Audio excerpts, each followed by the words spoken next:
ଯାଇକି ଆମେ ଜାଣିବା ଯେ ଭାରତୀୟ ମଜଦୁର ସଂଘର ଯୋଉ ପ୍ରତିଷ୍ଠାତା ଥିଲେ ଦନ୍ତପନ୍ଥ ଠେଙ୍ଗିଜି ତାଙ୍କର ଇଚ୍ଛା ପୂରଣ ହେଲା ବୋଲି ଆପଣ ମାନେ ଭିତରେ ସେତିକି ସାହସ ଆସୁନି। ଆପଣ ମାନେ ବସିଛନ୍ତି ଏଇଠି ମୋ କଥାରେ ଏକମତ ହେଉଛନ୍ତି, ବେଳେ ବେଳେ ବିଭିନ୍ନ ବକ୍ତା ମାନଙ୍କର ବକ୍ତବ୍ୟକୁ ଶୁଣିକି ଆନନ୍ଦ ମନରେ ତାଳି ବି ବଜାଉଛନ୍ତି, ଏକଥା ସତ୍ୟ।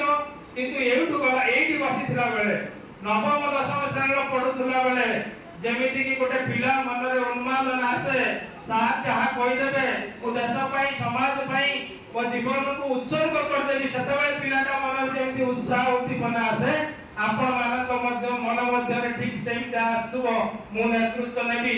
କିନ୍ତୁ ଏଇଠୁ ଗଲା ପରେ ଆପଣ ମାନେ ଯୋଉ ସାମାଜିକ ବ୍ୟବସ୍ଥା ଭିତରେ ବାନ୍ଧି ହେଇକି ରହିଛନ୍ତି, ଯୋଉ ପାରିବାରିକ ବ୍ୟବସ୍ଥା ଭିତରେ ବାନ୍ଧି ହେଇକି ରହିଛନ୍ତି, ତା ଭିତରେ ସିଏ ଆପଣ ମାନଙ୍କ ପାଇଁ ପ୍ରତିବନ୍ଧକ ସଦୃଶ ରହିପାରେ। କିନ୍ତୁ ସମସ୍ତ ପ୍ରତିବନ୍ଧକକୁ ଏଡେଇ ଦେଇକି କେହି ତ ଜଣେ ଆସିପାରିବେ।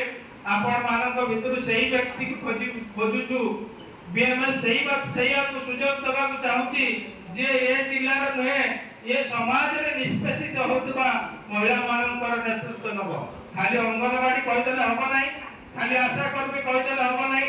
ଆପଣ ମାନେ ଯଦି ଏଇଠୁ ଯିବେ এই ପାଖରେ ହଉଛି ତହସିଲ ଅଫିସଟାରେ ଦେଖିବେ ସେଇଠି ବୋଲେ 20 ଖଣ୍ଡେ ଝିଅ କାମ କରୁଥିବେ ଯୋଉମାନେ କି 7 ରୁ 8,000 ଟଙ୍କା ଦରମା ପାଉଥିବେ।